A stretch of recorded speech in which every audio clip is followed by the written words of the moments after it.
अमरेली भारतीय मौसम विभाग ने राज्य के सभी जिलों में भारी से बहुत भारी बारिश की भविष्यवाणी की है। इसके मद्देनजर अमरेली जिले के कलेक्टर श्री अजय दहिया ने नागरिकों से सावधान और सुरक्षित रहने की अपील की है। उन्होंने बताया कि अमरेली जिले में बारिश की स्थिति सामान्य है, लेकिन एहतियात के तौर पर सभी विभागों और तालुका स्तर के अधिकारियों को सतर्क कर दिया गया है। एनडीआरएफ की एक टुकड़ी जिले में तैनात की गई है, जो किसी भी आपात स्थिति से निपटने के लिए तैयार है। अग्नि, पुलिस, पंचायत, पीजीवीसीएल, आपदा प्रबंधन समेत सभी विभागों की टीमें अलर्ट पर है। नागरिकों से अनुरोध किया गया है कि वे जलाशय, नदी के पास न जाएं और किसी भी घटना की जानकारी कंट्रोल रूम तक पहुंचाएं।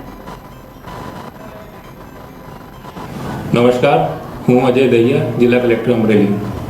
भारतना हवामान खाता द्वारा हाल गुजरातना તમામ જિલ્લાઓમાં ભારેથી અતિ ભારે વરસાદની આગાહી જાહેર કરેલ છે, જેથી અમુક વિસ્તારોમાં વધુ વરસાદ પડવાથી નદીઓ તથા જળાશયોમાં પાણીનું સ્તર વધી શકે છે। અમરેલી જિલ્લામાં હાલ વરસાદની પરિસ્થિતિ સામાન્ય છે, પરંતુ સાવચેતીના ભાગરૂપે તમામ વિભાગ, જિલ્લા, તાલુકા કક્ષાના અધિકારીઓ અને કર્મચારીઓને એલર્ટ કરી દીધા છે। જિલ્લામાં આજથી એક એનડીઆરએફની ટુકડી પણ આવી ગઈ છે અને સાથે fire, police, panchayat, RNB, PGVCL તથા તમામ ખાતાઓની ટીમ પણ તૈયાર છે। અમે સોશિયલ મીડિયા, ટ્વિટરના માધ્યમથી વરસાદ સંબંધિત માહિતી લોકો સાથે સાझा કરી રહ્યા છે અને તમામ તાલુકા, જિલ્લા કક્ષાના કંટ્રોલ રૂમના પણ ટેલિફોન નંબર શેર કર્યા છે।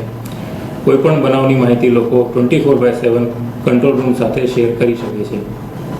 ખાસ હું જિલ્લાના નાગરિકોને અપીલ કરું છું કે આ સમયે નદીઓ, તળાવો, જળાશયોની નજીક જવાનું ટાળે અને સાવચેત રહે।